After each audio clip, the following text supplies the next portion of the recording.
Welcome to Untold Physio Stories, a podcast that informs and educates by connecting you to rehab industry leaders who share their candid successes and failures in business and practice.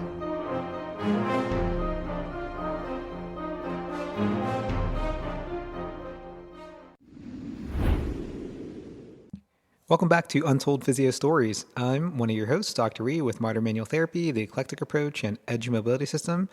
And my new co-host, is Dr. Dana Palmer, back for some more live mentoring in Edge Rehab and Sport Science in Hamburg, New York. How you doing today, Dana? Great.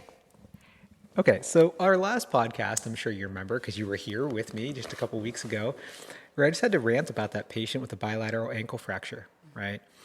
And one of the things that I was so happy about was that she was so positive no matter what any clinician told her, right? Mm-hmm. And even though it was very frustrating to me, she also definitely challenged my beliefs and current teachings about manual therapy, because I would always say, don't do manual therapy if it hurts. One of my big things in modern manual therapy is manual therapy should be pain-free.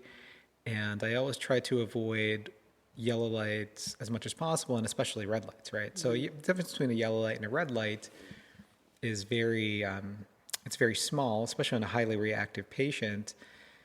And I would often, after mobilizing her, and since she's a slow responder, I would mobilize her, her hip and her knee, and especially her ankle and her foot, for probably a good 45 minutes. And that's way more manual therapy than I do on the majority of people. Right. Because usually I only do like 5 to 10 minutes or so at most out of an hour. And I've only seen her 4 times, but for the first 3 visits, she would definitely limp after.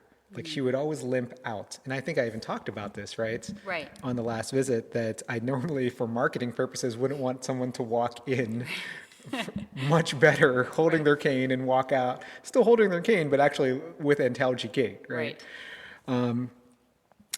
So it was very, very similar. And again, she was doing better. And literally now she is referring me patients because the people that she knows, she's actually a walking billboard.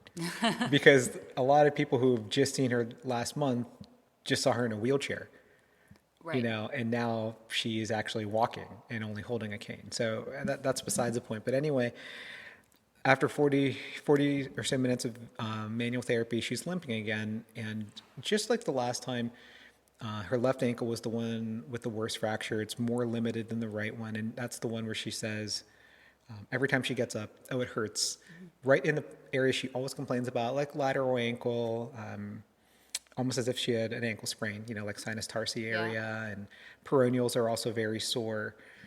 And I've screened her sciatic neurodynamics before, and that was as good as it could be, having limited hip and knee and ankle range of motion.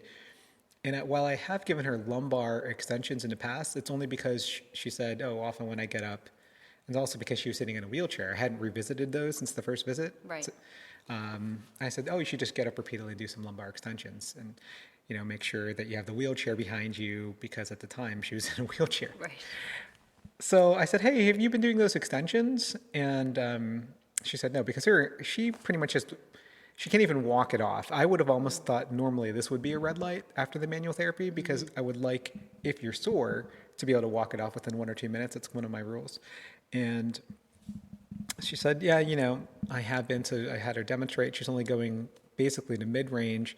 I had her stand with her anterior thighs against the table, and I had her backward bend, and I said, limbo contest is one of my get to end range kind of cues.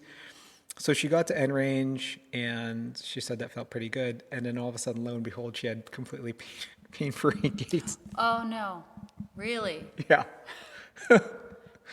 So After how many of these she did?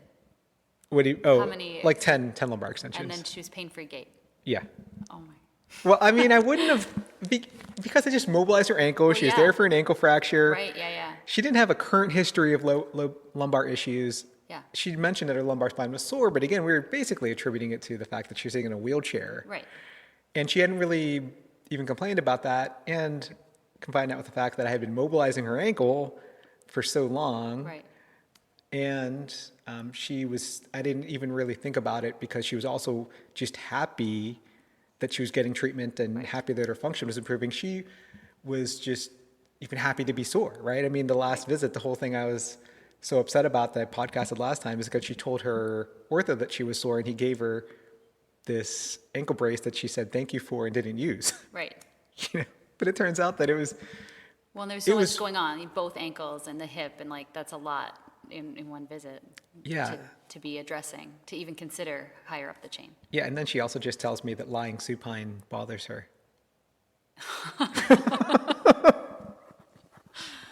Okay. So it was not from, I can Yeah. pretty much just beat on her ankle apparently and not sensitize it, but there's something about lying supine that causes her lumbar spine to sensitize her ankle. Right. So even if she's at home lying supine, she gets up, her ankle is. Yeah. Okay.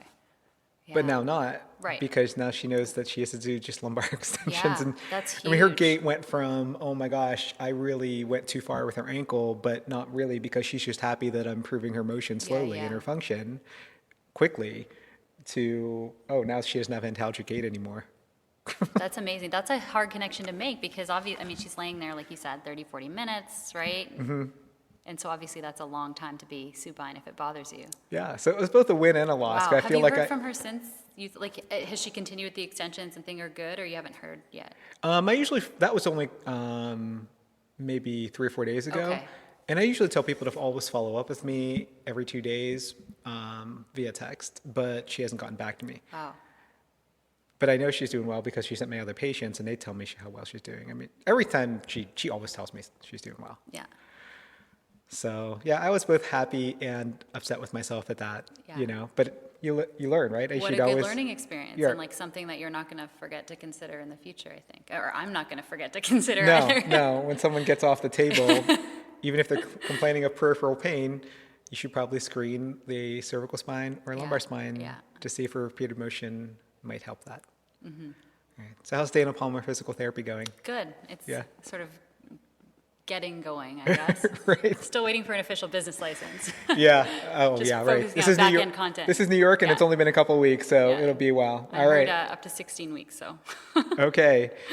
Well, you can find me again, Dr. E, with Modern Manual Therapy, Untold Physio Stories, and Edge Mobility System at any of those sites. If you want to attend a live course, go to modmt.com/course calendar. We have all our online courses at theeclecticapproach.com. If you like Untold Physio Stories, please make sure you share our podcast with all your friends and colleagues. Give us 5-star rating on Apple Podcasts.